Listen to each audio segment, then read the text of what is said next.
क्या आप जानते हैं, एक माली हमारे प्यारे जगन्नाथ जी के पीछे डंडा लेकर दौड़ा। आइए जानते हैं ऐसा कैसे हुआ। एक छोटा बालक केवल 5 साल का अपने माता पिता के साथ पहली बार श्री क्षेत्रपुरी पहुंचा था। उसका नाम गोपाल था। उसकी आंखों में मासूम चमक थी और उसके मन में केवल एक ही विचार घूम रहा था, मेरे सखा जगन्नाथ कहाँ हैं?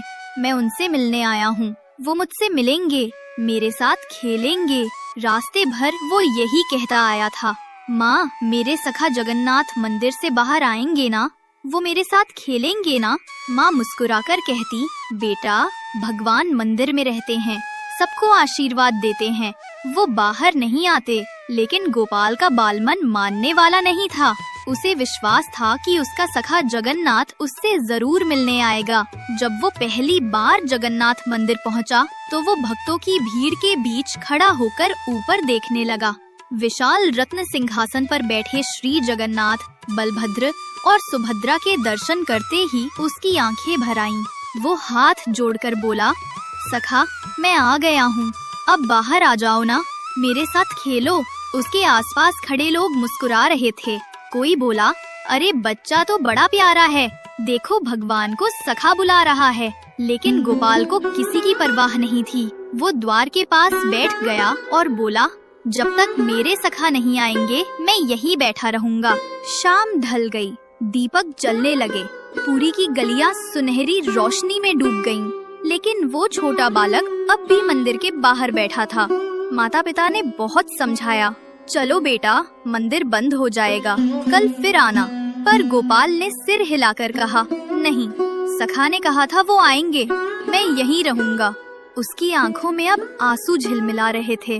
धीरे धीरे रात उतर आई।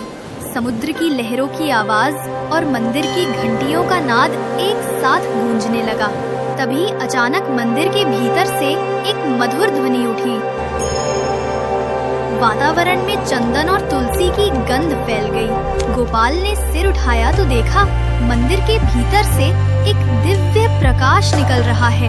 वो चमक धीरे धीरे बढ़ी और उसी में से स्वयं श्री जगन्नाथ प्रकट हुए। लेकिन वे विशाल मूर्ति के समान नहीं थे, वे भी गोपाल जैसे ही बाल स्वरूप में थे, नीली आभा वाले, मुस्कुराते हुए, और उनके नन्हे हाथ में पीतांबर की किनारी लहरा रही थी।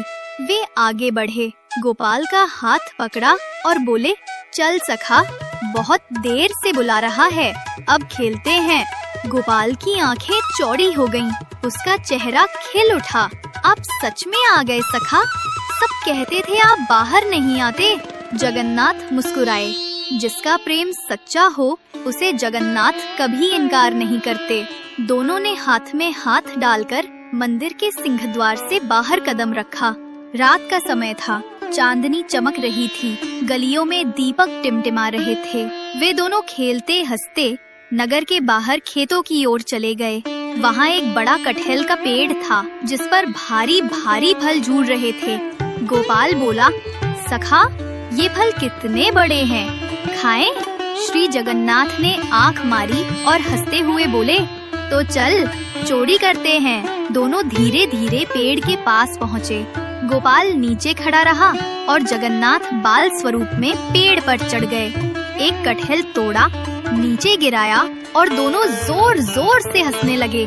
गोपाल ने कहा, सखा अब अगर माँ ने देखा तो डांटेंगी। जगन्नाथ ने हंसते हुए कहा, अगर माँ डांटेंगी तो मैं बोल दूंगा मैंने दिया है। दोनों पेड़ के नीचे बैठ गए, कटहल के मीठे टुकड़े तोड़े और खाने लगे।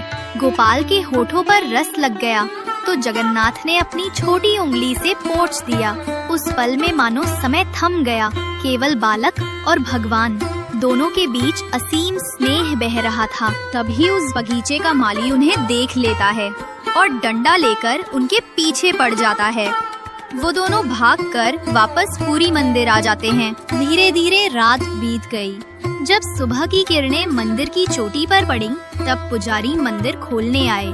उसी समय गोपाल के माता पिता ने देखा कि उनका बेटा मंदिर के द्वार के पास सोया है। चेहरे पर मुस्कान है और उसके बगल में आधा खाया हुआ कटहल रखा है। वे बोले, बेटा ये कहाँ से आया? गोपाल ने उनींदी आवाज में कहा, सखा जगन्नाथ मेरे साथ खेले थे, उन्होंने कटहल तोड़ा था।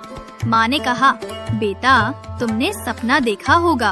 तभी मंदिर के पुजारी दौड़ते हुए आए। वे बोले, आज मंदिर में एक अद्भुत बात हुई। श्री जगन्नाथ के श्री विग्रह के हाथों पर कटहल का रस लगा मिला है और मंदिर के बाग से एक कटहल भी गायब है।